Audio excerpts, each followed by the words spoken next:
यहाँ पर इंदिरा चौक में धरना पर बैठे हैं, अपने कलम को बंद करके, अपने काम को बंद करके, कि छत्तीसगढ़ की सरकार, इनके दो सूत्रीय मांग है, पहला डीए और दूसरा एचआरए। मैं तो भारत के इतिहास में पहली बार देख रहा हूं कि कर्मचारी अधिकारी कभी अपने डीए के लिए भी सरकार को मांग करने की जरूरत पड़ती है।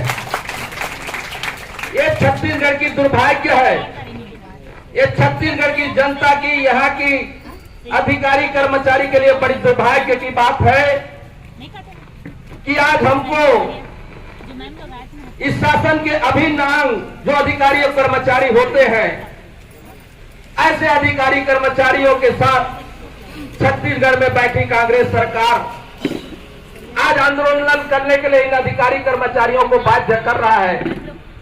ऐसी घड़ी में हम आपके साथ देने के लिए हमारे इस क्षेत्र के वरिष्ठ नेता, प्रदेश स्तर के वरिष्ठ नेता आदरणीय जगन्नाथ पारिजाई जी के नेतृत्व में नगर पंचायत बरमकेला के अध्यक्ष हेम सागर और पार्षद कमल चौहान, और यहाँ पर जो संयोजक के रूप में इस संगठन को, इस आंदोलन को गति देने वाले आदरणीय विशेश्वर गुरुजी, और यहाँ के सभी संचालक मंडल अधिकारी कर्मचारी, जो 22 विभाग के अधिकारी कर्मचारी यहाँ पर पिछले 3 दिन से आज चौथा दिन है, इतनी बड़ी तादाद में पूरे छत्तीसगढ़ में, करीबन ये लोग बताते हैं पूरे छत्तीसगढ़ में सभी विभाग के अधिकारी कर्मचारी, जो 4.5 लाख की जनसंख्या होती है, सभी कर्मचारी अधिकारी इस आंदोलन पे बैठे हैं।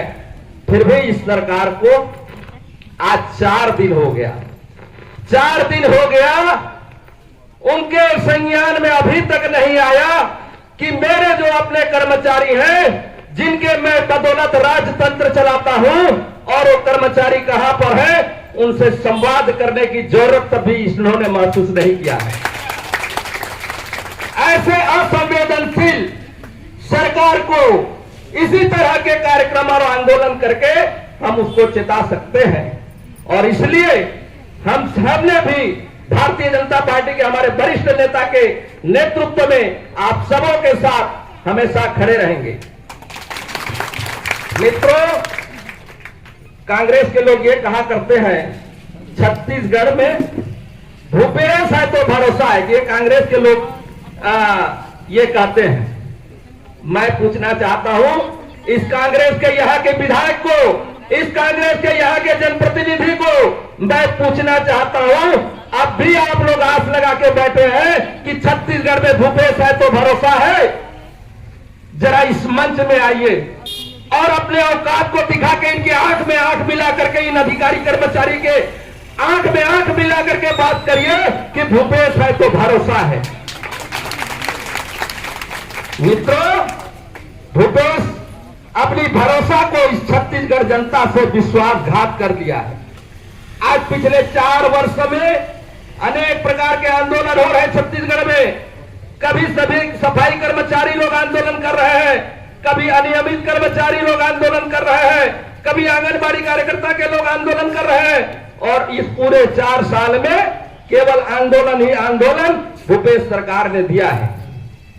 मित्रों, इन्होंने 2018 में जब सरकार में आने के पहले कई ऐसी सारी घोषणाएं वादा किया था, पर इस सरकार ने पिछले 4 साल में कोई भी योजना को फॉलो अप नहीं किया, और सारे जगह ये सरकार जो है फेल है। मित्रों, इन्होंने कहा था, आज हम पहले भारतीय जनता पार्टी के लोग कहते थे कि गरीबों का आवास इन्होंने नहीं दे रहे हैं, लेकिन छत्तीसगढ़ के आज उनके मंत्रिमंडल में बैठे टीएस बाबा बोलते हैं कि छत्तीसगढ़ की सरकार जो है यहाँ के गरीबों का आवास छीन लिया इन्होंने। उनके मंत्री इस बात को बोलते हैं। मित्रों, इन्होंने 2018 की घोषणा पत्र में यह कहा था कि बेरोजगारों को बेरोजगारी भत्ता दूंगा, उसके लिए भी ठगा। इन्होंने किसानों को भी ठगा।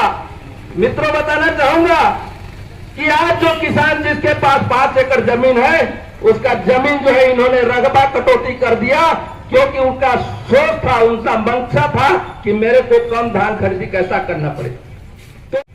तो इन्होंने किसानों के साथ भी धोखा किया है, इन्होंने कर्मचारियों के साथ भी धोखा किया है, इन्होंने गरीबों के साथ भी धोखा किया है।